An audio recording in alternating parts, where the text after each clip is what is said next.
Muy bien. ¿Cuántos recuerdan el domingo pasado lo que estuvimos compartiendo? Creo que muchos, ¿no? Estábamos hablando de cuán importante es para Dios que su iglesia esté unida, ¿verdad? Y no cualquier cosa, su iglesia. Y su iglesia no son todos los que asisten a la iglesia, no son todos los que están, ni están todos los que son. Amén. O sea, todos los que están en las iglesias no necesariamente son la iglesia de Cristo, porque para ser la iglesia de Cristo tenemos que haber nacido de nuevo. Amén. Tenemos que haberle recibido en nuestro corazón. Y bueno, hay gente que no está en los templos, ¿verdad? Pero que ha recibido a Cristo. Probablemente tiene mucha debilidad espiritual, pero y son la iglesia. ¿Amén? Porque el cuerpo de Cristo no es gente que se reúne en un lugar, no es gente que tiene su genética, que tiene su espíritu, que su corazón ha sido que su vida ha sido redimida, amén, redimida por Dios, y que sus pecados han sido perdonados, y que tiene la nueva naturaleza de Dios en sí mismo, ¿no? La vieja naturaleza la Biblia dice, la vieja naturaleza ha quedado atrás y ahora dice, todas las cosas son hechas nuevas. Amén. Amén. Entonces decíamos que Dios ama la unidad de su pueblo. Él ha dado muchas cosas para que su pueblo esté unido. De hecho, somos su familia, somos la familia de Dios, y cuando en la familia hay problemas, los papás se sienten mal, ¿verdad? Dios también se siente triste cuando entre los hermanos tenemos distancias, ¿verdad? Distancia. Y estábamos viendo cuán importante es. En Juan 17 el Señor dijo que Él nos había dejado su gloria para que seamos uno. Amén. Yo no es el tema central, pero ahí dice, uno de los versículos de Juan 17, dice, yo les he dado tu gloria para que sean uno, como tú, oh Padre, en mí y yo en ti, así que ellos sean uno. Amén. O sea, la medida de unidad que busca Dios es una medida muy alta, muy profunda. Amén. Es la misma unión que había entre el Padre y el Hijo. Es la que Él espera que haya entre sus hijos. Amén. Yo sé que, como les dije anteriormente, puede ser que entre nosotros haya hijos y haya quienes no son hijos. Y es imposible tener esa unidad. Pero si hemos nacido del mismo Padre, si hemos sido, como dice Pedro, hechos participantes de la naturaleza divina, y dice el mismo Pedro que hemos sido renacidos de un nacimiento corruptible, esa unidad es la que debe sentirse, es la que debe vivirse. El pueblo de Dios en los primeros años vivía esa unidad. Dice que se reunían, tenían juntos todas las cosas, ninguno decía hacer nada lo suyo propio, y Dios se movía de una manera muy poderosa en esa iglesia. Y dice, y el Señor añadía, dice, cada día a los que habían de ser salvos. Y en Juan 17 fue la oración de Jesús, Señor, que sean uno, dice, para que el mundo crea que tú me enviaste. La unidad entre nosotros hay un testimonio espiritual muy poderoso cuando estamos unidos. Amén. Y cuando el enemigo logra separarnos, entonces se rompe ese testimonio y el mundo no cree. Podemos predicar mucho, podemos hablar mucho, pero no creerá, porque hay diferencias entre nosotros. Ahora, hemos visto, ¿no?, que casi todas las cosas que hay en nuestro corazón y que Dios valora en esta nueva vida que hay, en este nuevo pacto que hemos entrado, esas son espirituales. Amén. El Señor, por ejemplo, habla en Mateo, en el capítulo 5, el precioso sermón del monte, donde entendemos nosotros cómo es vivir en la gracia, donde entendemos, es interesante, y esto no lo había dicho a ustedes, pero tampoco lo había pensado así, pero ustedes saben que la ley tiene un estándar más bajo que la gracia. La ley tiene un estándar más bajo que la gracia. La gracia tiene un estándar más alto que la ley. Por ejemplo, en el capítulo 5 de Mateo dice que antes, oísteis que fue dicho, por ejemplo, no cometerás adulterio, dice. Pero yo os digo, dice, que si alguno de ustedes tiene codicia en su corazón con una mujer, ya adulteró con ella. O sea, en la gracia es más alto el estándar. Pero en la ley estamos solos. En la gracia tenemos a Cristo en nosotros. Amén. Amén. El punto nomás es si ese Cristo en nosotros está haciendo, o sea, nosotros le estamos dando el primer lugar, estamos permitiendo que ese Cristo crezca y nos estamos sometiendo a Él. Amén. Y estamos llenándonos de Él. Ese es el asunto en el tiempo de la gracia. En el tiempo de la gracia es no solamente, yo tengo una predicación que todavía no la he terminado, que se llama Cristo en nosotros, o nosotros en Cristo. Y así básicamente, una cosa es que Cristo haya venido a nuestra vida, y otra cosa es que nosotros vivamos esa vida a partir de Cristo. O sea, cuando estamos en Cristo, Cristo es el que se manifiesta. Cuando hacemos las cosas, cuando hablamos, eso es estar en Cristo. Porque puede estar Cristo en nosotros y nosotros seguir en nosotros mismos. ¿Me comprende? Cuando yo vivo en mí mismo, vivo bajo mis propias leyes, bajo mi propia vieja naturaleza, haciendo lo que yo quiero. Pero cuando yo estoy en Cristo, entonces yo estoy haciendo lo que Cristo hace, lo que Cristo le agrada. Bueno, eso es así más o menos en general lo que yo le voy a mostrar con la Biblia en otro momento. Pero, hermanos, el Señor nos llamó a ser esa luz, esa sal. Dice que ustedes son la luz del mundo, son la sal de la tierra. Y hermanos, eso es muy grande. Y eso no se consigue con esfuerzos humanos. Eso solamente ocurrirá cuando realmente Cristo está viviendo en nosotros y Cristo se está expresando a través de nosotros. Cristo está haciendo su labor a través de nosotros. Y nosotros estamos representándole a Él. Estamos mostrando a Dios.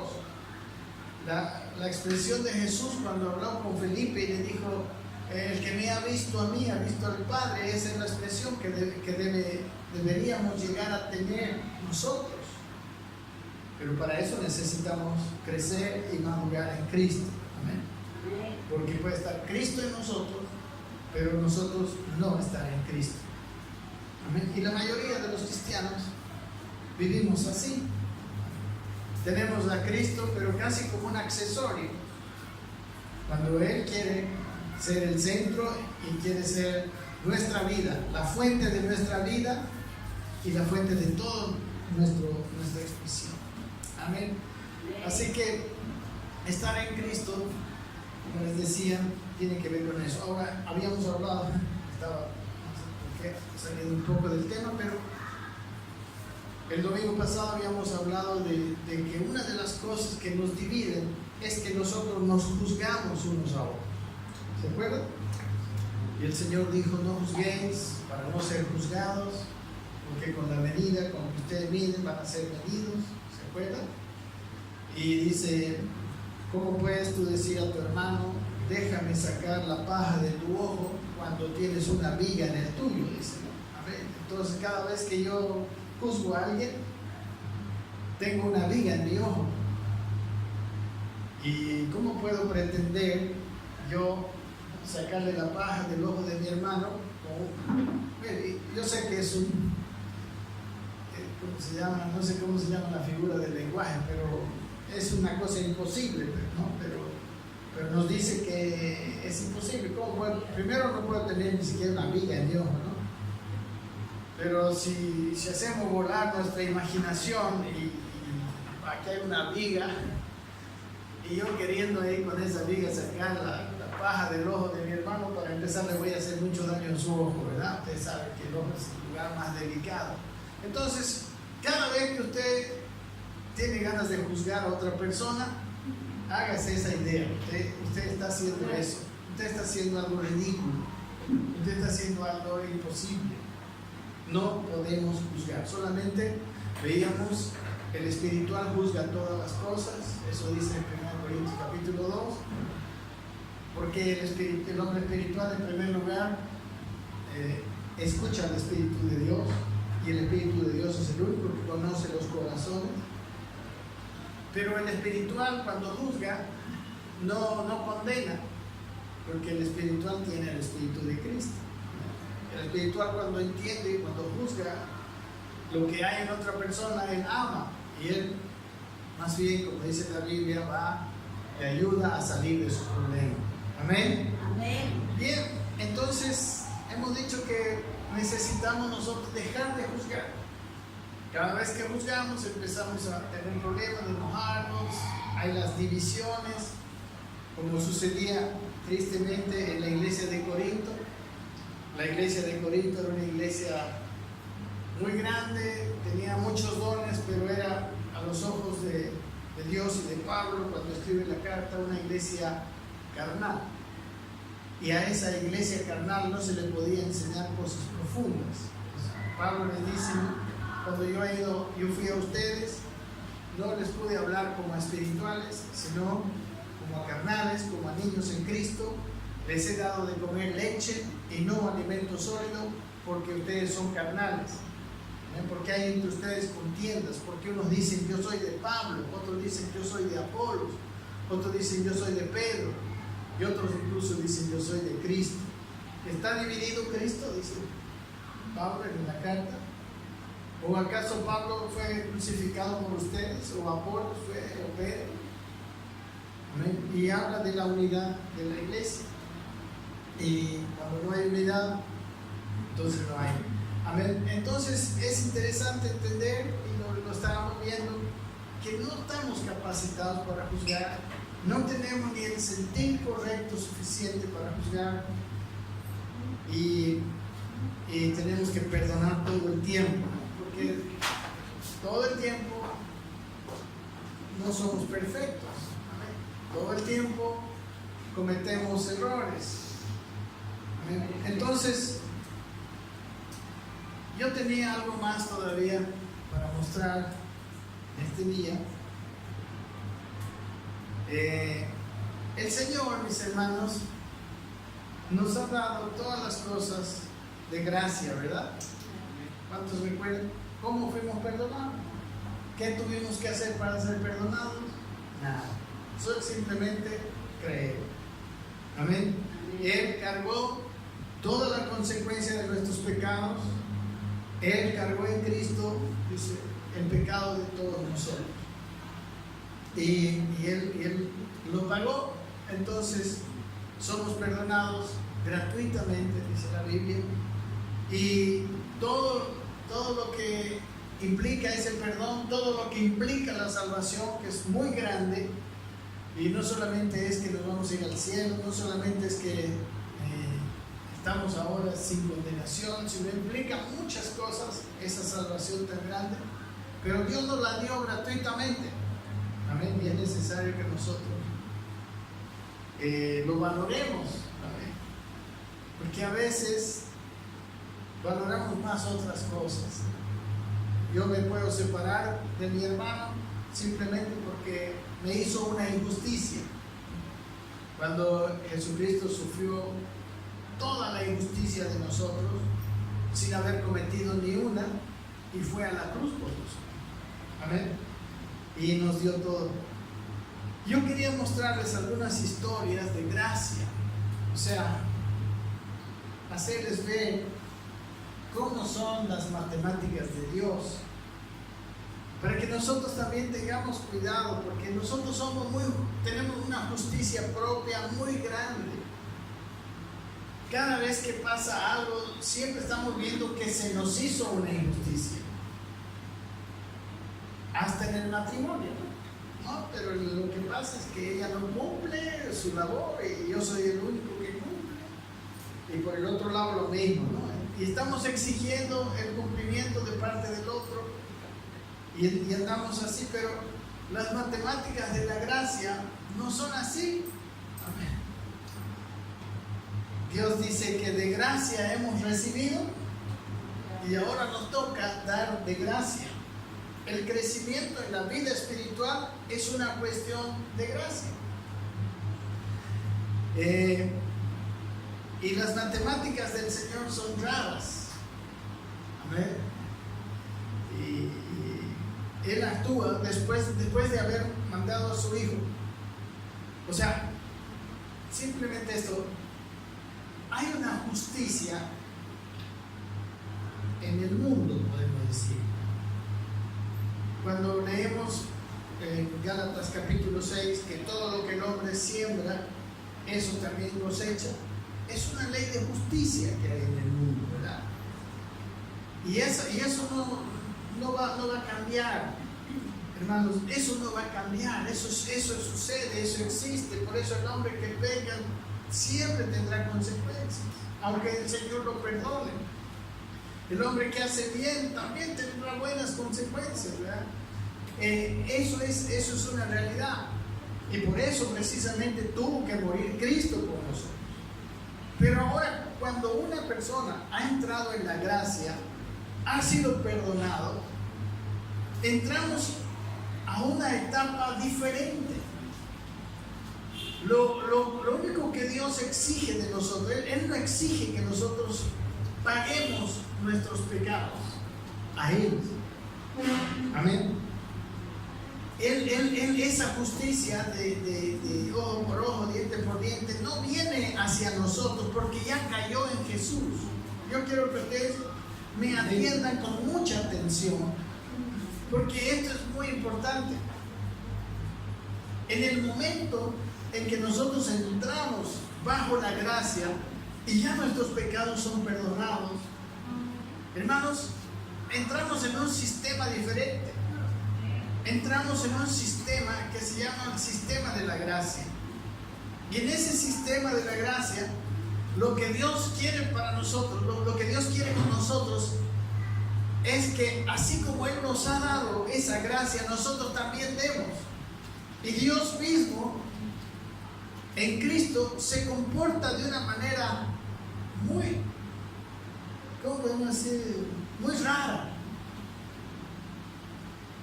Vamos a ver algunos pasajes. En Lucas capítulo 5, por ejemplo, cuenta la historia de las 100 ovejas. No sé si 5 o 15. Ahorita no sé si es bien. Debe ser, ¿no? De las 100 ovejas. ¿Y sabe qué hace Dios? Dios deja las 99 en el desierto y va atrás de una.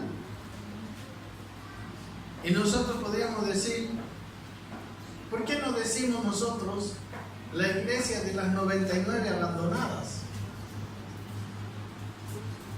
Amén. ¿Por qué no decimos la historia, no la iglesia, perdón, la historia de las 99 abandonadas? Amén. Y nosotros nos fijamos en la una que Él fue a rescatar. ¿Sí? ¿No hizo eso Dios? ¿Será justo que Dios haya dejado las 99 y se haya preocupado de una nomás? que el pastor haga eso? ¿Eso concuerda con nuestras matemáticas cuando juzgamos a los demás? En Juan capítulo 12 hay una historia ¿se acuerdan de la mujer que derrama un perfume de alabastro a los pies de Cristo? ¿No? Y todos decimos, no, la mujer que amó tanto a Jesús. Pero algunos lo pueden ver cuando vemos con nuestra justicia propia, es la historia del desperdicio de dinero y del desperdicio de perfume. Ese perfume podía haber servido para un montón de tiempo, ¿no?, que alguien se haya puesto, pero en un solo día la mujer lo derramó, lo rompió el vaso y claro, ese día nomás hubo. Amén. Pero las matemáticas de Dios son así. Amén. En Marcos capítulo 12, versículo 41, ustedes pueden leerlo, algunas podríamos leerlas. Habla de la ofrenda de la viuda. Y podríamos ponerle como título la ofrenda inflada. ¿Por qué? Porque estaba Jesús, ¿verdad? Ahí en Marcos 12, estaba Jesús, dice, mirando a las personas que iban y daban la ofrenda. Ustedes saben que Jesús también mira la ofrenda.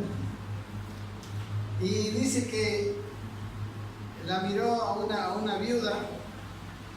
Dice que había mucha gente muy rica dando mucho. Aquí en el versículo 41 dice, estando Jesús sentado delante del arca de la ofrenda, miraba cómo el pueblo echaba dinero en el arca y muchos ricos echaban mucho. Y vino la viuda pobre y echó 2 blancas, o sea, un cuadrante, una cantidad mínima en nuestros términos, un pesito. Entonces, llamando a sus discípulos, les dijo, de cierto os digo que esta viuda pobre echó más que todos los que han echado en el arca. ¿Cómo son las matemáticas de Dios? ¿Verdad que son muy diferentes? La gente y el mismo Jesús contó los gente que tenía mucho dinero echaba mucho, dice. Pero la viuda solamente echó dos moneditas, dice, dos blancas. Y Jesús dice que ella echó más que todos ellos. ¿Se dan cuenta que en la gracia las matemáticas son bien diferentes? Y después da la explicación, dice, versículo 44, dice, porque todos han echado de lo que les sobra, pero esta de su pobreza echó todo lo que tenía, todo su sustento. Amén. Entonces, era el sacrificio en el corazón, era el corazón más importante que la cantidad para Dios. Así es el Señor. Amén. Y así estamos. Así son sus matemáticas, así son sus juicios. Por eso también nosotros podemos ver que nuestros juicios, nuestro juzgar es muy diferente al de Dios. Amén.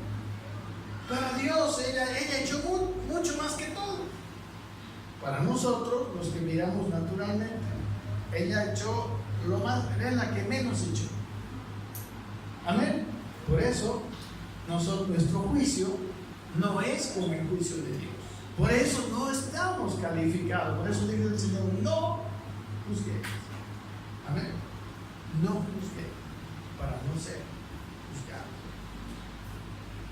En Mateo 20, por ejemplo, estoy hablando de las matemáticas de la gracia, de las matemáticas de Dios. Hay una historia que se llama la historia de los obreros de la viña. ¿Cuántos conocen esta historia? Del Señor que fue a contratar obreros, ¿no? Se fue en la mañana, a las 8 de la mañana, y contrató a unos y les dijo, vengan a trabajar a mi tierra y yo les voy a pagar un denario, ¿no? Lo que es justo, les dijo, ¿no? Un denario, le dijo. Sí, exactamente un denario.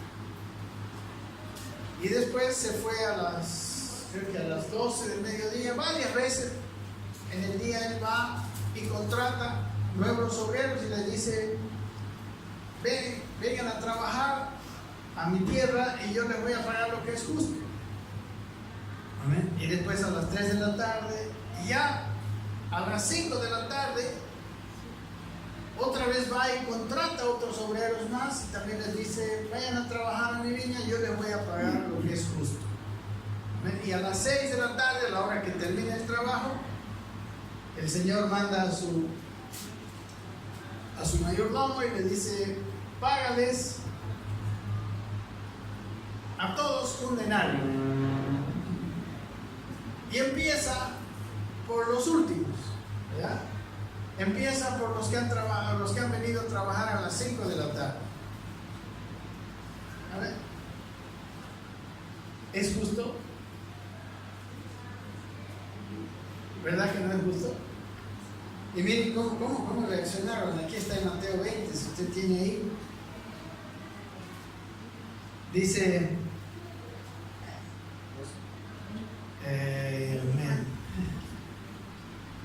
versículo 8, si quiere leer ya, para no ocupar mucho tiempo. Dice, cuando llegó la noche, el señor de la viña dijo a su mayordomo, llama a los obreros y págale el jornal, comenzando desde los postreros hasta los primeros, ¿no? Primero dice, comienza con los que han venido al final y termina con los que han trabajado desde las 8 de la mañana. Dice, versículo 9, y al venir los que habían ido cerca de la hora 11, que son las 5 de la tarde, recibieron cada uno un denario. Un denario es el jornal que se paga por un día de trabajo. Luego dice, al venir también los primeros pensaron que habían de recibir más, pero también ellos recibieron cada uno un denario. Y al recibirlo, murmuraban contra el padre de familia, diciendo, estos postreros, o sea, los que han venido a trabajar y han trabajado solo una hora, estos postreros han trabajado una sola hora y los has hecho iguales a nosotros, que hemos soportado la carga y el calor del día. Ustedes ven que la manera de juzgar de los mismos obreros no es la misma que del Señor de la viña. ¿Se dan cuenta que nosotros no estamos calificados para juzgar como Dios juzga las cosas? Amén. ¿Sí? Cada vez que queremos juzgar a alguien, estamos con esa viga, ¿verdad? Queriendo sacar la paja de nuestro hermano. ¿Y qué le respondió el Señor? Él respondiendo, versículo 13, dijo a uno de ellos, amigo, no te hago agravio, le dice, ¿no conveniste conmigo en un denario? Recuerdan que a los que los contrató desde la mañana les iba a pagar un denario. Dice, versículo 15, toma lo que es tuyo, 14, toma lo que es tuyo y vete, pero quiero dar a este postrero como a ti. ¿Está correcto lo que hizo el Señor? O sea, ¿podía hacer con lo que es suyo lo que quiere? ¿Podemos regalar lo que queremos? ¿No es injusto regalar poco o mucho? ¿Amén? ¿O cómo la ve usted? ¿Es justo o es injusto regalar? Lo injusto hubiera sido que a los postreros le haya pagado menos, pero él había convenido en un denario. Y esa es la gracia de Dios. Y es por eso que nosotros no podemos juzgar a los demás. ¿Amén? Porque las matemáticas de Dios son muy diferentes. ¿Amén? Cada vez que estamos juzgándonos, y yo le digo, todo empieza en el matrimonio mismo. Ahí mismo estamos ahí juzgando que el otro. Y nuestro juicio no es correcto. Amén. Hay historias de la Biblia que también nos traen problemas. Por ejemplo, la historia de Job. Y podríamos preguntarnos, ¿por qué el hombre más justo fue el más castigado? ¿Nunca se preguntó usted eso? ¿Sí o no? El hombre más justo fue el más castigado. ¿O no? ¿Cómo era Job delante de... ¿Qué le dice Dios a Satanás? ¿No has visto a mi siervo Job? Que no hay otro como él en toda la tierra. Pero él fue el que más sufrió en la Biblia, ¿o no? Las matemáticas de Dios, la justicia de Dios a nuestros ojos estaría en tela de juicio, ¿verdad? Pero Dios es un Dios de gracia y Dios quiere conseguir otras cosas, ¿verdad? Amén. Ese sufrimiento de Job no fue para mal de Job, fue para bendición de Job, porque al final él terminó diciendo: yo antes de oídas te había conocido, pero ahora mis ojos te ven. Amén. Ahora te conozco. Amén. O sea, los valores de Dios son muy diferentes a los valores humanos. Por eso el hombre dice: no puede juzgar a su prójimo. Amén. No podemos juzgar nada de esta vida. Y quizás nosotros estamos equivocándonos mucho cuando valoramos las cosas. Amén. Usted puede valorar, no sé, unas 8 horas de trabajo, pero quizá Dios tiene como mucho más valioso 1 hora de oración. No sé, no es por decir algo. El hombre natural no entiende estas cosas. El hombre natural solo valora lo que ve. Amén. Lo que ve en sus ojos son las cosas que valora, pero usted recuerda, en los ojos de Dios, dice en el Antiguo Testamento, decía: no matarás, ¿no? Y el que matare será culpable de juicio. Pero yo te digo: no guardes rencor en tu corazón. Amén. ¿Se acuerdan? O sea, para los hombres no te van a condenar. No hay ningún juzgado en la tierra que te condene por guardar rencor en tu corazón. Eso es la justicia humana. Pero Dios considera eso como asesinato. Es lo mismo. Igual el adulterio, recuerda. Él dice los antiguos decían: no cometerás adulterio. Pero yo digo que si hay adulterio en tu corazón, estás pecando igual. Amén. Ante mí es el mismo pecado. Las matemáticas de Dios, los juicios de Dios son muy diferentes. Amén. Nosotros podemos alabar como esos hombres que echaban mucho dinero en la bolsa de las ofrendas. La gente de qué tipo más generosos. Pero ¿qué decía Dios? Esta viuda echó más que todos ellos. Habían echado dos moneditas. Amén. Las cosas, hermano, yo quiero decir, las cosas como Dios las ve son muy diferentes, que no están a la vida de pensar. Cada vez necesitamos entender que somos muy necesitados espiritualmente. Tenemos necesidad de crecer en el espíritu, porque nuestro juicio, nuestra manera de ver las cosas, nuestra valoración de las cosas, las decisiones que tomamos serán muchas veces contrarias totalmente a los propósitos de Dios y a la eternidad de Dios. Amén. Así es. Estaba recordando en el libro que escribe Salomón, Eclesiastés, dice a los jóvenes: acuérdate de tu Creador, les dice en capítulo 12, en los días de tu juventud. No sea, dice, que vengan los años, que lleguen los días en los cuales tú digas: no tengo contentamiento. Pero ¿sabe qué? En el mundo preparamos a los hijos, preparamos a los jóvenes para que hagan frente a la vida económicamente. Les damos una profesión, decimos cómo te vas a ganar la vida, pero el consejo de Dios era que busquen al Creador, que se acuerden de su Creador, o sea, que caminen, que en la juventud hagan que el Creador, amén, les cambie la vida, que conozcan a Dios en la juventud.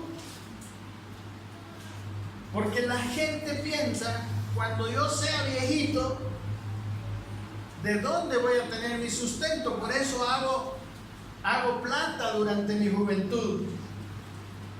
Pero la idea de Dios es: conoce a tu Creador en tu juventud. Y cuando seas viejo, tu vida va a estar llena de contentamiento. Pero nosotros, los seres humanos, con nuestra inteligencia, decimos: prepárate para ahorrar dinero, para hacerte una herencia material, para que cuando seas mayor tengas contentamiento. Amén. ¿Se dan cuenta que es muy diferente la visión de Dios que es la visión del mundo?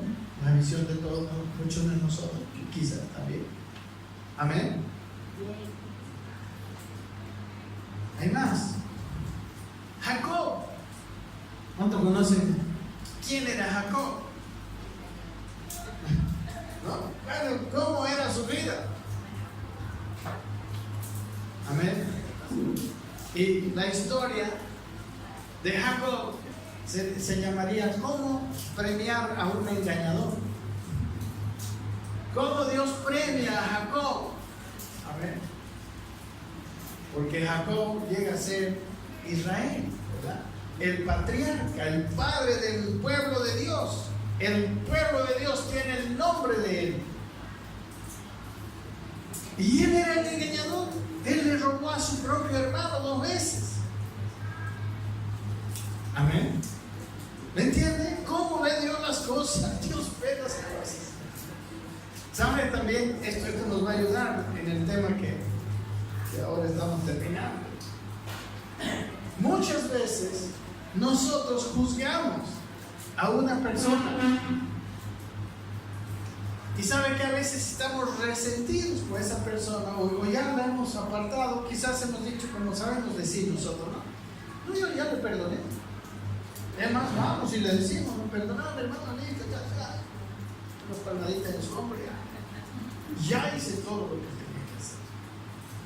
Pero la próxima, a él, o sea, que se quede aquí lejito nomás de mí, ¿ves? Y claro, recuerden que hemos dicho que perdonar implica que miremos a la persona como si nunca nos hubiera hecho el daño o el pecado, nunca nos hubiera dañado. ¿Sí? ¿Están conscientes de eso? Porque Dios perdona así. Dios, cuando nos perdona, es como si nunca nosotros hubiéramos hecho nada. Pero nosotros, nuestro perdón debe ser profundo. Así como el perdón que aceptamos de Dios debe ser una aceptación profunda de ese perdón. Usted no debería tener carga de condenación, ni un gramo de carga de condenación en su vida, porque Dios le perdonó. Amén. Pero nosotros, no, fulano de tal, el que hizo esto, o no a veces no hacemos así. Amén. ¿Sí o no, hermano? Yo tengo miedo de hablar cosas porque no quiero que alguien se sienta aludido, pero así hacemos. Amén. Ahora, a los ojos de Dios, ¿acaso una persona no puede cambiar? ¿Acaso no puede haber sido malo en ese tiempo y después ser bueno? ¿O no? De hecho, no hay nadie bueno. Eso le dijo al hombre, ninguno es bueno. Amén. Y nosotros no le damos la oportunidad a la gente de cambiar. Y ya no tenemos así, ¿no? Su título, ¿no? El ladrón, el engañador, el adúltero, el Amén. Entonces esa persona nunca va a ser pastor. Esa persona nunca va a ser un buen cristiano. Esa persona nunca. Pero Dios hace así. No. ¿Cómo hizo con Jacob?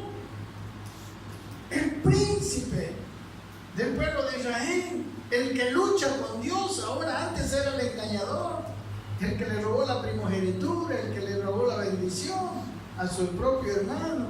Tuvo que huir para que no lo maten. Pero él cambió, mi hermano. Un día él cambió su vida. Dios trató. Y todos nosotros, escúchenme, todos nosotros estamos en la misma bolsa. Todos nosotros necesitamos de Cristo para cambiar, porque tenemos cosas en nuestra vida terribles. ¿Sí o no? Yo quisiera agarrar muy maquiavélica mi deseo, pero aquí que se proyecte los pensamientos de fulano, de sultano, de mí, de Arnold, todos sus malos deseos. A ver cómo funciona, a ver cómo sería. ¿Sí o no? Necesitamos más de Cristo. Necesitamos. Es más, ¿quién somos para juzgar a otros si hay eso todavía? ¿Sí o no? ¿Quién somos? Y claro, nos creemos justos, ¿verdad? Nos creemos. Y andamos así. Pero Jacob,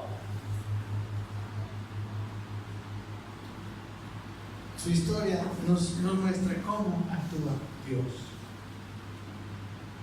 Sansón, otra historia rara, ¿verdad?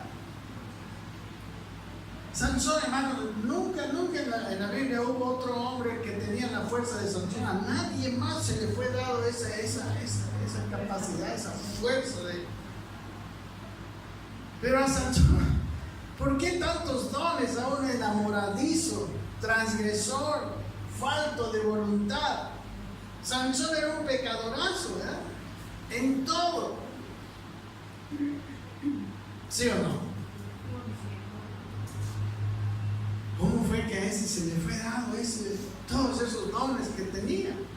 Toda esa fuerza que tenía. Nuestra medida es diferente que la medida de Dios. ¿Sí o no? Salomón. Otra historia rara. ¿Hijo de quién era Salomón? Sí, de David, pero de su mamá. ¿Con la que adulteró? David. Amén. Betsabé era la mamá de Salomón. ¿Cómo es que Dios hizo al rey más sabio, al rey más próspero, el hijo de una mujer incestuosa? Amén. ¿Sí o no? ¿Te das cuenta? O sea, yo estoy mostrando todo eso porque a veces tenemos ganas de juzgar. Y yo quiero que se nos quite las ganas de juzgar. Amén. Porque el juzgar sigue quebrando, sigue quebrantando el cuerpo de Cristo. Sigue quebrantándonos, sigue separándonos, sigue poniéndonos, no, que yo soy de esto, yo soy de esta iglesia, yo soy de este pastor, yo soy de acá, yo soy de allá. Sigue haciendo daño al testimonio, porque cuando el cuerpo de Cristo será uno, el mundo conocerá que Jesucristo ha sido enviado por Dios. Amén. Eso es lo que dice Juan 17.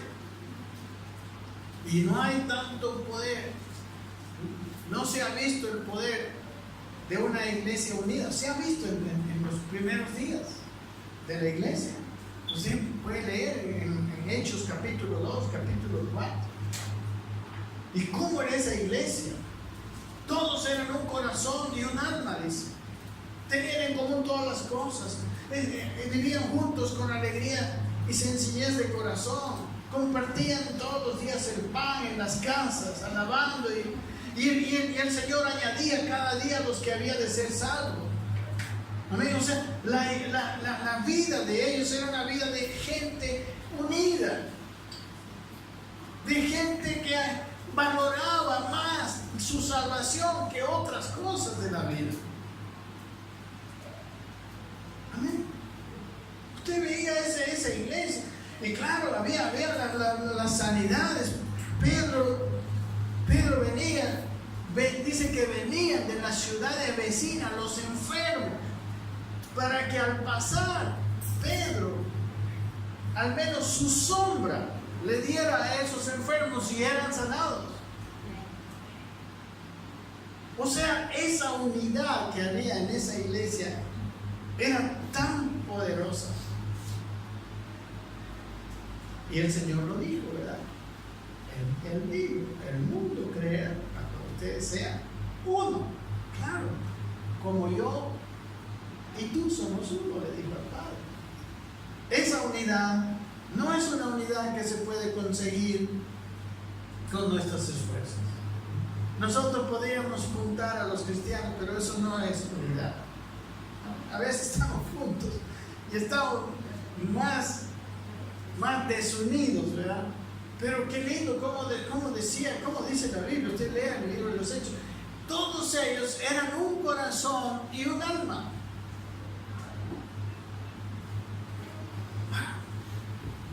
Hermano, ¿cuánto nos falta? Yo no sé personalmente cuánto le falta a usted. Pero viendo las historias, los gentiles. ¿Por qué Dios abrió la puerta de la salvación a estos gentiles paganos? Si Él tenía un pueblo santo para Él.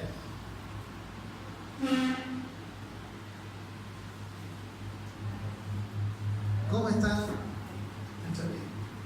En Lucas 4, mira, tengo una pequeña historia de eso. Lucas 4. En Lucas 4, versículo 25, Jesús está predicando en Nazaret, ¿no? La ciudad donde él había vivido. Dice, bueno, empieza a predicar, ¿no? Y la gente se maravilla de que Jesús, el que había visto, el hijo del carpintero, ahora estuviera predicando. Amén. Lo que usted y yo podemos inferir de esto es que Jesús en su juventud nunca predicó. Él no hizo ningún milagro hasta después de que él fue bautizado, fue al desierto y luego volvió en el poder del Espíritu. Aquí, si quiere un poquito desde más atrás, ¿no? Podemos leer desde el comienzo, así rápido. Versículo 16. Vino a Nazaret, dice, donde se había criado, y en el día de reposo entró en la sinagoga conforme a su costumbre y se levantó a leer.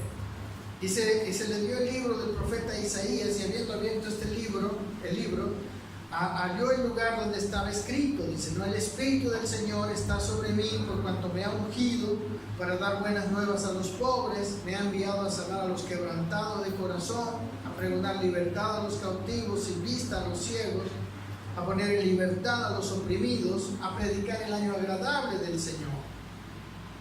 Eso leyó en el libro. Y enrollando el libro, lo dio al ministro y se sentó.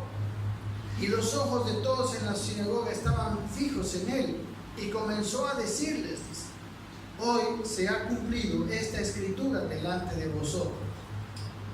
Y todos daban buen testimonio de él. Y estaban maravillados de las palabras de gracia que salían de su boca y decían, ¿no es este el hijo de José? O sea, se maravillaron porque antes él no hablaba así. Amén. Pero este es el hijo de José, ¿cómo puede hablar estas palabras? Y dice, versículo 23, él les dijo, sin duda me diréis este refrán: médico, cúrate a ti mismo. Miren lo que dice: de tantas cosas que hemos oído que se han hecho en Capernaum, haz también aquí en tu tierra. Y recuerden que en su tierra él no había hecho muchos milagros porque había incredulidad en ellos. Y añadió, versículo 24: de cierto os digo que ningún profeta es acepto en su propia tierra. Precisamente, ¿por qué? Porque sabe que nosotros nos acostumbramos a cómo es una persona. No damos lugar al cambio. Usted sabe que los bolivianos no creemos en el éxito de los bolivianos, ¿no? Y cuando un boliviano se destaca, a ese que le queremos ponerle la zancadilla, ¿no? Y valoramos siempre al extranjero. Así es, eso es normal. Eso es lo que decía Jesús: ningún profeta tiene honra, es honrado, es acepto en su propia tierra.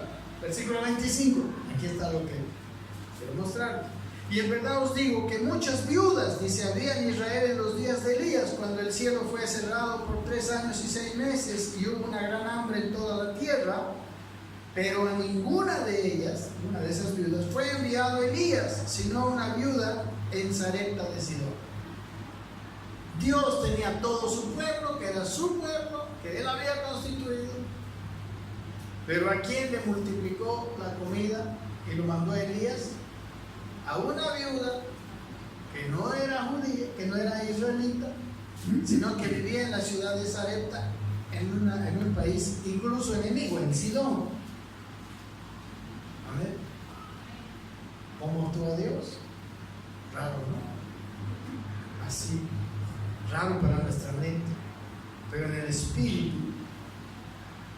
¿Sabe que para los hombres, para estos israelitas, el ser israelita era digamos, como: yo soy diferente de ellos, yo soy de otra clase, yo soy del pueblo de Dios.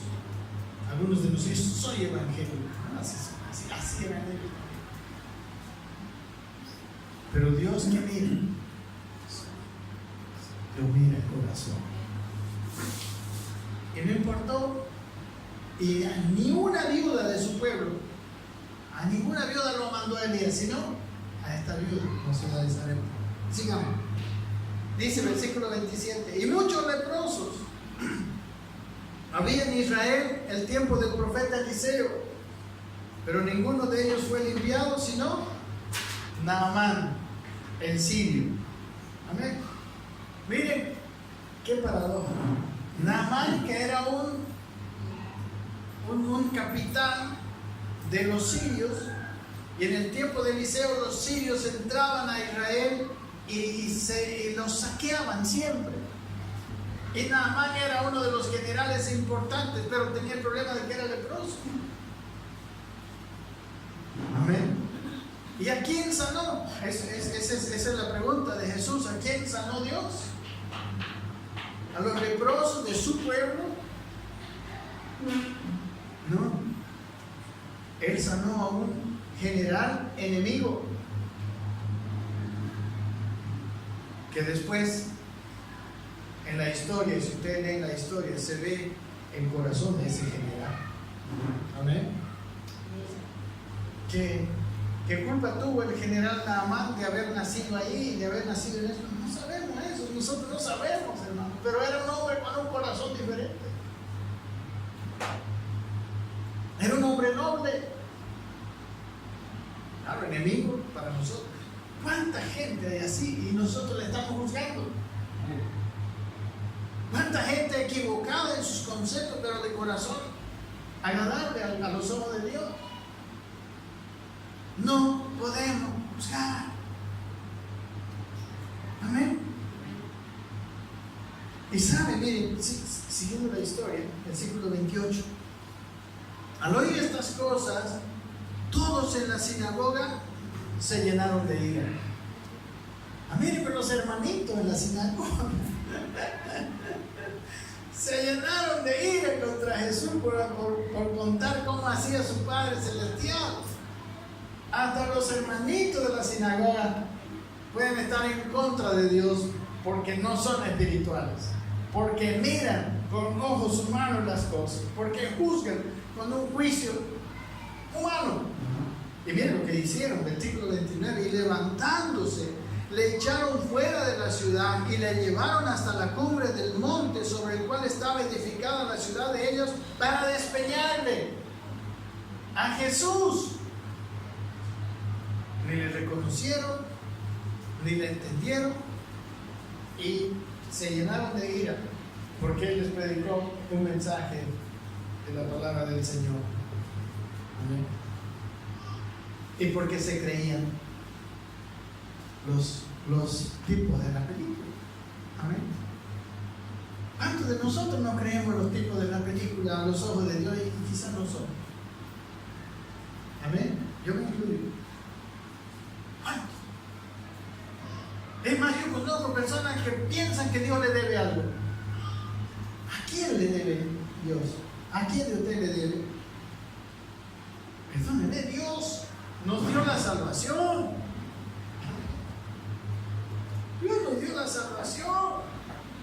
Y eso es lo más grande que puede haber. Más bien que dice el versículo 30, mas él pasó en medio de ellos y se fue.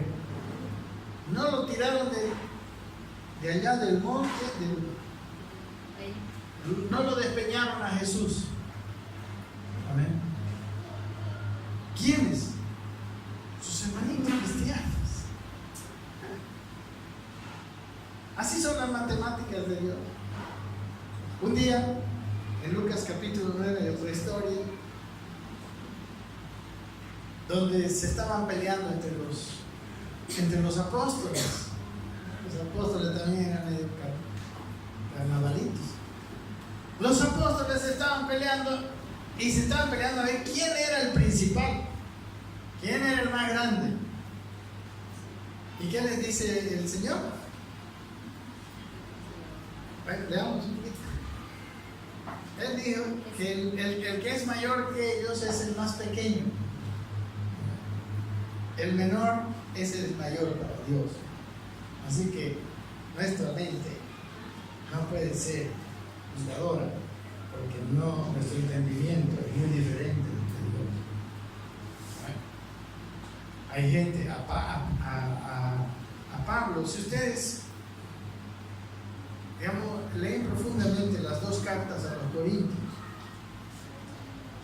hoy en día, hermano, el apostolado de Pablo es indiscutible. No hay nadie que conozca la Biblia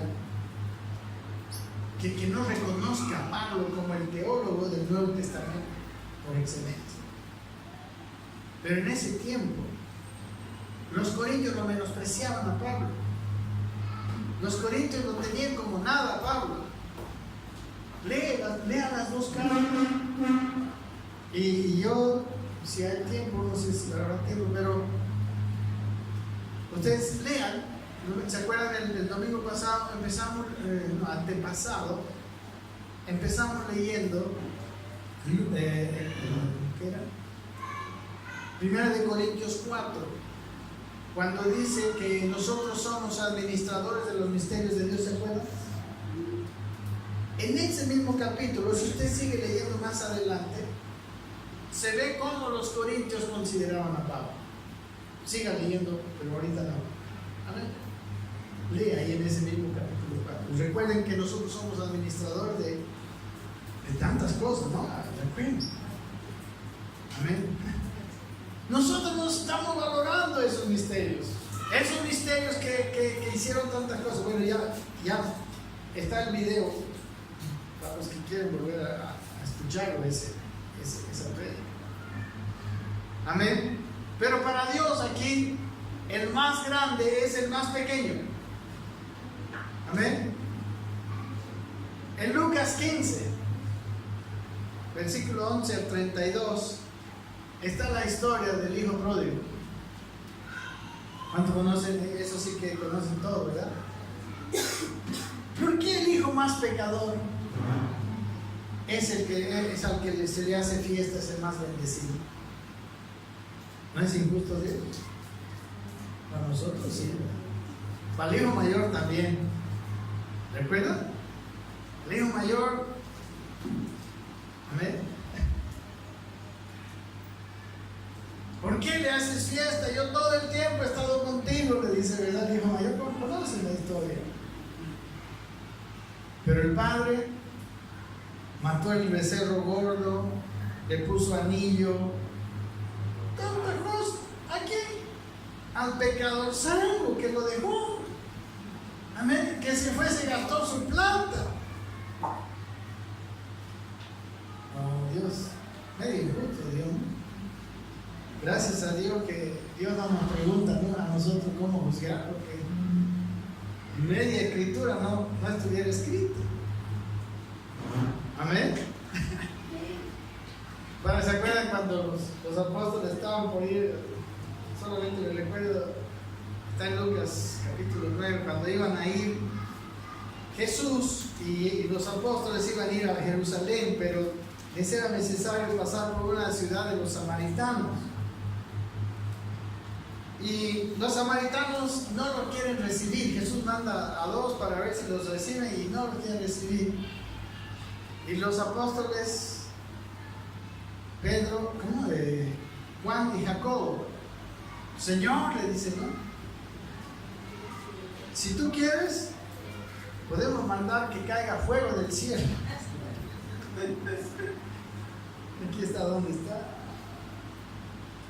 En el versículo 54. Viendo esto, sus discípulos Jacobo y Juan, está en 9:54, dijeron, Señor, ¿quieres que mandemos que descienda fuego del cielo como hizo Elías y los consuma? Miren, ni siquiera le dice a Jesús que Él mande. Ellos querían mandar que...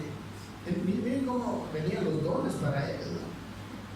¿Quieren que mandemos que caiga fuego del cielo como hizo Elías y los consuma a estos samaritanos que no quieren recibir al Salvador, a Jesucristo? Entonces, miren, volviéndose, él los reprendió diciendo, vosotros no sabéis de qué espíritu sois. ¿Saben cuando alguien nos ofende y nosotros queremos hacer justicia en vez de dar testimonio de Cristo? Cuando no cerramos la boca y porque somos cristianos no nos callamos o no los bendecimos, como dice la Biblia, bendice a los que te maldicen, ¿sí o no? Él dice, usted no sabe de qué espíritu son. ¿Por qué? Versículo 56, porque el Hijo del Hombre no ha venido para perder las almas de los hombres, sino para salvarlos. Amén. ¿Para qué vino el Hijo del Hombre? ¿Para qué estás tú en la tierra? Eso es la cosa. ¿Para qué estamos aquí? Para cuidar nuestra platita que nadie nos quite, para cuidar nuestro nombre que nadie nos manche, es más, para cuidar nuestro físico que nadie nos quite nada. O estamos con el Espíritu de Cristo. Cristo le dijo, ustedes no saben de qué espíritu son.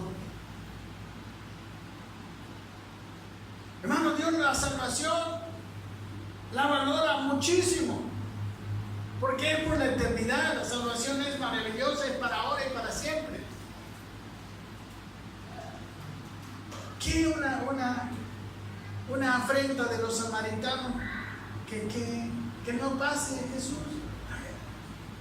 No, pero nosotros estamos yendo en la comitiva con el Salvador. Dios tiene una valoración de las cosas, Señor, hermano, muy diferente. Muy diferente. Él valora la salvación de una persona. La oveja centésima. Amén. Valora la salvación de una oveja. Va por ella. Amén. Y si hay alguno de aquí que está medio perdiéndose, Cristo la ama. Le ama a usted. Está yendo por usted, está dispuesto. Su valoración es diferente. Amén. La salvación, hermano, es un regalo tan grande y valioso que si solo nos diera la salvación y nada más, somos los seres más privilegiados del planeta. si estuviéramos en la miseria más grande, en la enfermedad más grande, no sé, en la desgracia más grande, pero somos salvos, hermanos, somos privilegiados. Amén.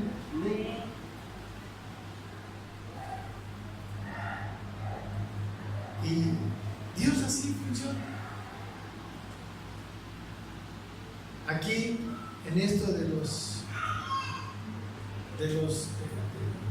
gentiles, no sé si tengo un tiempito, en Romanos 11, vean conmigo, hablando de nuestra propia salvación. ¿Quiénes son los gentiles? ¿Cuántos de aquí son gentiles? ¿Cuántos de aquí son gentiles? No estoy diciendo amados, gentiles. ¿Sabe que todos los que no son judíos son gentiles? O sea, si usted no levantó la mano, ¿se cree judío? No sé. ¿Quién sabe? ¿No? Pero veamos un poquito y ahorita terminamos. Bien, aquí el apóstol Pablo, en estos capítulos de Romanos que voy a leer, versículos, habla de la salvación de los gentiles.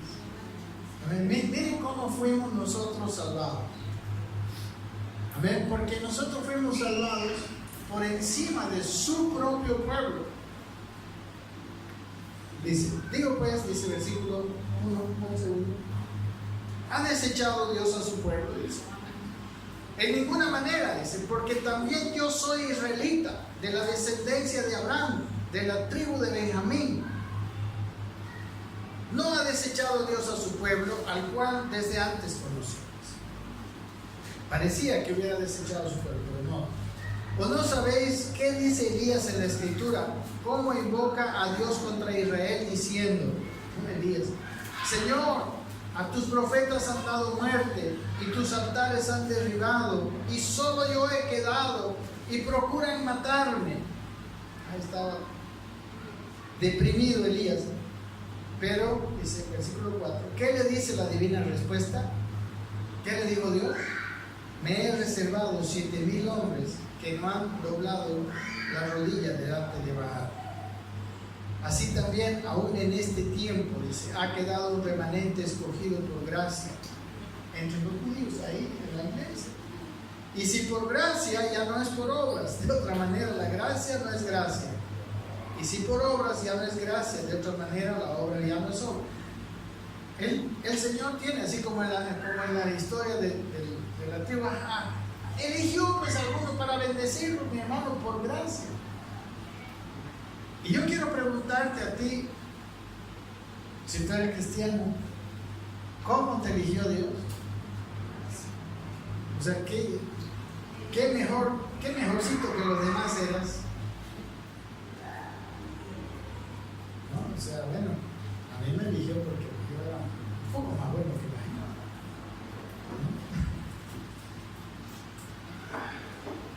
Yo de verdad, sinceramente se lo digo a mi hermano, no sé qué hubiera sido mi vida si Cristo no me hubiera escogido.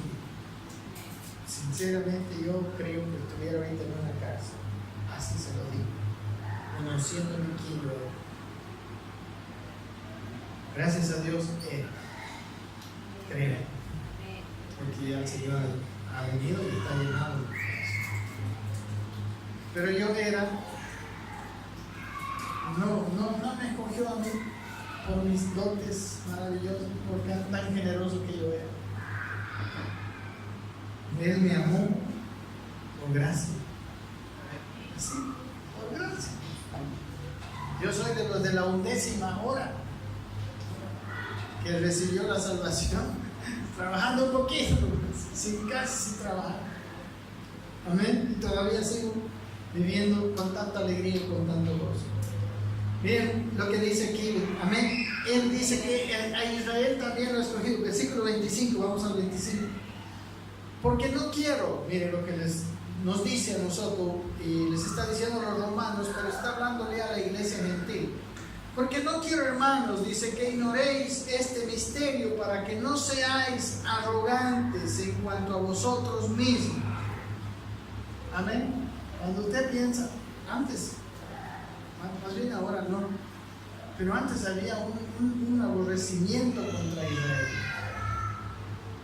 Por lo menos el catolicismo aborreció y persiguió a los judíos. Y en el tiempo de las cruzadas, ellos mataron muchos judíos. Las cruzadas. Tanto moros como judíos. Murieron muchos. Y dice aquí, que no quiero que ustedes ignoren este misterio, dice, para que no seáis arrogantes en cuanto a vosotros mismos, que ha acontecido a Israel endurecimiento en parte, hasta que haya entrado la plenitud de los gentiles. Amén. Hasta que nosotros estemos plenamente, ¿no? en la salvación, hasta que todos los gentiles se salven. Y luego dice, todo Israel será salvo, como está escrito. Vendrá de Sion el libertador, que apartará de Jacob la impiedad. Y este será mi pacto con ellos cuando yo quite sus pecados. Amén. Eso es lo que Dios dice, para que nosotros no seamos arrogantes, ni con los israelitas, ni con nadie. Dice, así que en cuanto al evangelio son enemigos por causa de vosotros, pero en cuanto a la elección son amados por causa de los padres. Porque, hermano, porque irrevocables, dice el versículo 29, son los dones y el llamamiento de Dios. Amén. Eso sucedió en el capítulo 9, miren lo que también hablando, versículo 6, Romanos 9. Está hablando, ¿no?, de Israel y de la elección de Israel también ahí en ese capítulo. Dice, versículo 6, no que la palabra de Dios haya fallado. Miren lo que dice Dios. Porque no todos los que descienden de Israel son israelitas, ni por ser descendientes de Abraham son todos hijos, sino en Isaac te será llamada descendencia. ¿Por qué en Isaac? Esto es, versículo 8, no los que son hijos según la carne son hijos de Dios, sino los que son hijos según la promesa son contados como descendencia. Porque recuerden que el primer hijo varón de Abraham no es Isaac, es Ismael. Ese es el hijo de la carne, el primogénito según la carne. Pero Isaac es el hijo de la promesa. Él es el primogénito de la fe, podemos decir. Porque él lo tuvo a los 100 años. Amén. Con Sara. Y sigue diciendo, ¿sí? Esto, perdón, versículo 9. Sí. Porque la palabra de la promesa es esta, dice, por este tiempo vendré y Sara tendrá un hijo. Amén. Viene por la promesa. Y no solo esto, sino también cuando Rebeca concibió de uno, de Isaac nuestro padre, ¿no? Igual con Rebeca, recuerdan, porque en realidad el primogénito de Rebeca no era Jacob, era Esaú, ¿no? Pues no habían aún nacido, dice, ni habían hecho aún ni bien ni mal, para que el propósito de Dios conforme a la elección permaneciera no por las obras, sino por el que llama. Y se le dijo, el mayor servirá al menor. Como está escrito, a Jacob amé y a Esaú aborrecí. La palabra aborrecí no es odio, lo puse en segundo lugar. Él no va a ser el primogénito. ¿Qué pues diremos? Versículo 14, que hay injusticia en Dios. Dios nos libre de juzgar a Dios, ¿verdad? Hay gente que se atreve a juzgar a Dios. En ninguna manera es. Pues a Moisés dice, tendré misericordia del que yo tenga misericordia y me compadeceré del que yo me compadezca. Lo que sí es cierto, mis hermanos, es que Dios nunca condenará al justo. Pero al injusto, Él tiene misericordia. Y puede tener misericordia. Amén. Viendo en la parábola de los obreros de la viña, Dios nunca le pagará menos de un denario a los que había contratado. Pero Él pagará más allá a todos. Amén. Así es Dios. Amén. Y podemos seguir leyendo. Ahora, terminamos, hermano, diciendo solamente a esto. Algunas personas también viendo estas cosas podrían pensar que Dios es injusto. Y como decían en Romanos capítulo 6, vamos al capítulo 6, viendo la gracia de Dios, la pregunta era, hay dos veces que se pregunta lo mismo, pero de diferente manera. ¿Qué pues diremos? Dice el versículo 1. Porque en los versículos, en los capítulos pasados hablan de que somos salvos por gracia, etc., ¿no? Y dice, ¿qué pues diremos? ¿Perseveraremos en el pecado para que la gracia abunde?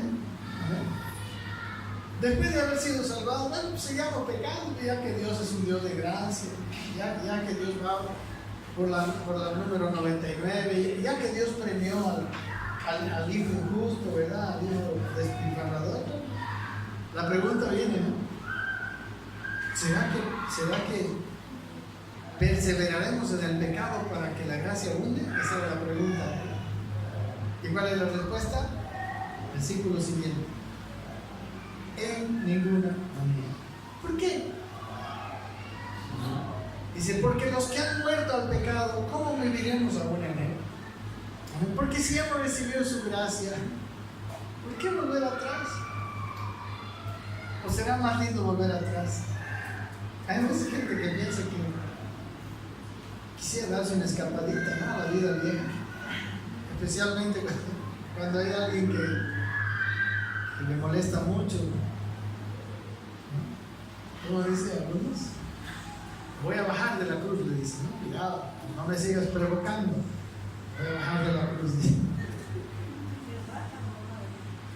Amén. ¿Cómo perseveraremos en él si tan dañino y tan malo? Versículo 3. ¿O no sabéis que todos los que hemos sido bautizados en Cristo Jesús hemos sido bautizados en su muerte? Porque somos sepultados juntamente con él para muerte por el bautismo, a fin de que, como Cristo resucitó de los muertos por la gloria del Padre, así también nosotros andemos en vida nueva. Hermanos, quisiéramos cambiar otra vez lo que les está diciendo, ¿no? ¿Ustedes quisieran cambiar su vida nueva por la vieja otra vez? Esa es la pregunta, ¿verdad? Porque así es. ¿No? Sabiendo esto, dice el versículo 6, que nuestro viejo hombre fue crucificado juntamente con él para que el cuerpo del pecado sea destruido, a fin de que no sirvamos más el pecado. Porque el que ha muerto ha sido justificado del pecado, y si morimos con Cristo, creemos que también viviremos con él. Amén. O sea, ¿qué vida quieres otra vez? ¿Quieres seguir pecando? Sí, el Señor te va a perdonar, es lo que está diciendo, ¿no? Pero ¿quieres seguir viviendo esa vida bien? Porque en cuanto murió al pecado, dice, hablando de Cristo, una vez por todas murió, mas en cuanto vive, para Dios vive. Así también vosotros, consideraos muertos al pecado, pero vivos para Dios en Cristo Jesús. Y dice, no reine pues el pecado en vuestro cuerpo mortal, de modo que lo obedezcáis en sus concupiscencias. Tampoco presentéis vuestros miembros al pecado como instrumentos de iniquidad, sino presentaos vosotros mismos a Dios como vivos de entre los muertos, y vuestros miembros a Dios como instrumentos de justicia. Amén. Hermanos, tenemos todavía, cuando hemos sido salvos, una elección. Podemos estar antojándonos de vivir la vida antigua, podemos estar queriendo todavía irnos para allá. Y si va a pasar eso, si vamos a perseverar, otra vez nuestro miembro, nuestra vida va a ser un instrumento de injusticia y de iniquidad, dice aquí. Pero ¿por qué no? Y para eso estamos en la iglesia. ¿Por qué no más bien que nuestra vida, nuestros miembros sean un instrumento de justicia? Dice. Amén. Y dice el versículo 14, porque el pecado no se enseñoreará de vosotros, porque no estáis bajo la ley, sino bajo la gracia. No nos va a dominar, hermanos, amén, a no ser que nosotros hagamos esto que dice. decidamos perseverar en el pecado a pesar de la gracia. Ya nos vamos. Amén. Podemos pecar si queremos, pero nuestra vida va a ser un instrumento ya no de justicia y de bien. Amén. Y en este 15, solamente ya estoy terminando, versículo 15, hace otra vez esta misma pregunta, pero de otra manera. Dice, ¿qué pues? Dice, ¿pecaremos porque no estamos bajo la ley, sino bajo la gracia? Y la respuesta otra vez, en ninguna manera. ¿No sabéis? Y aquí está otra cosa más. ¿No sabéis que si os sometéis a alguien como esclavos para obedecerle, sois esclavos de aquel a quien obedecéis, sea del pecado para muerte o sea de la obediencia para justicia? Si ahora, mis hermanos, ustedes y yo tenemos victoria contra el pecado, pero si decidimos otra vez pecar, hay un peligro: volver a caer en la esclavitud del pecado. Puede llegar a enseñorearse. Y usted siga leyendo si quiere, pero terminamos con el versículo 23. Dice, porque la paga del pecado es muerte, mas la dádiva de Dios es vida eterna en nuestro Jesús. Amén. El versículo anterior dice, mas ahora que habéis sido libertados del pecado y hechos siervos de Dios, tenéis por vuestro fruto la santificación y como fin la vida eterna. Porque la paga del pecado es muerte. Amén. ¿Para qué volver a lo mismo? Amén. Si estamos con vida, yo no sé cuánta vida usted disfruta, vida de Dios en usted, pero tenemos la elección ahora de seguir viviendo con esa vida o apagar y matar esa vida con malas elecciones, a pesar de que la gracia está todavía.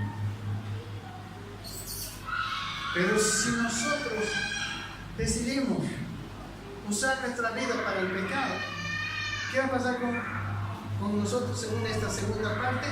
Vamos a volver a una esclavitud de la cual ya hemos salido. Amén. Usted tiene autoridad hoy de vivir en justicia y en santidad. Amén. Amén, mis hermanos. Démosle gracias a Dios porque Dios es como es. Amén. Y yo les animo a crecer en Cristo, a tener una mente espiritual, porque de otra manera no le vamos a entender a Dios. Y porque de otra manera vamos a tomar decisiones equivocadas en nuestra vida. Como le digo, a veces yo veo que en general los padres no hacen caso de Eclesiastés 12:1. Llevan a sus hijos a prepararse para estar económicamente bien en el futuro, y no está mal eso, yo tampoco estoy contra eso. Pero Dios dice, acuérdate de tu Creador en los días de tu juventud. Más importante que eso es llevarlos a su hijo a una relación profunda e íntima en la juventud con Dios. Porque la vejez, cuando nosotros no hemos hecho esto, la vejez es dura. ¿Amén? Porque cuando seas viejo, dice, no vayas a decir, en esta vida no tengo contentamiento. Y yo quiero decirle, si bien es cierto que para tener una casa hay que ahorrar, y a veces son años, para tener un bien material hay que ahorrar, para tener una profesión y para ser exitoso en una profesión hay que trabajar, pero no es de la noche a la mañana, ¿verdad? Hay que estudiar mucho. Pero nosotros pensamos que para tener una vida plena con Dios, en un momento de arrepentimiento todo va a cambiar. No lo crea, mi hermano. Así también nuestra vida espiritual se la construye paso a paso, todos los días. Por eso dice el Señor en Eclesiastés que desde la juventud nosotros, ahí dice, acuérdate, no sé si está bien de eso, pero dice, Es como entrégate a Dios ya desde tu juventud, porque vas a construir una vida y cuando seas viejito vas a ser como Pablo. Y Pablo decía, yo estoy contento cualquiera que sea la situación. Puede escribir la carta a los filipenses desde la cárcel y desde aquí en una condición increíblemente sufriente en lo físico. Yo puedo animarles a ellos a que se gocen todos los días en su vida.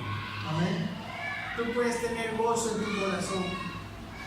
Y puede ser lo contrario, puedes tener todas las condiciones más perfectas físicamente, económicamente, socialmente, lo que tú quieras. Puedes tener mucho de eso, pero no tener ni un grado de contentamiento en tu corazón, porque nunca has edificado la vida de Cristo en ti. Amén. Este puede ser el corolario de esta palabra. Oremos, hermanos. Padre, gracias por tu palabra. Gracias porque eres como eres, Señor. Gracias que tú nunca nos preguntas cómo hacer las cosas, porque malos consejos te podríamos dar. Señor, te amamos. Queremos aprender a vivir como tú, dando gracia a los que no lo merecen, siendo guiados por ti, Señor, porque no hay otra manera de vivir en tus pensamientos, en tus maneras. Nosotros hemos comido del árbol de la ciencia y del conocimiento y somos lógicos, Señor. Mas enséñanos a comer del árbol de la vida y vivir en una vida de obediencia y de comunión.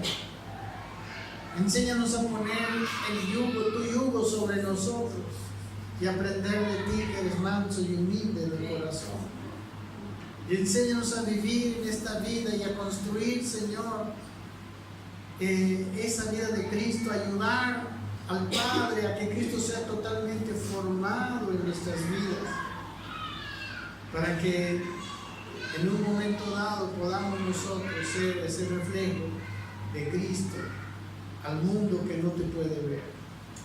Ayuda, Señor, a cada uno de nosotros, a cada uno de tu iglesia en este mundo entero, Señor, a que entienda y que cuide su salvación con temor y temblor y que se ocupe todos los días de su salvación. Te lo pedimos en el nombre de Jesús. Amén, Señor. Amén. Amén. El Señor les bendiga mucho y que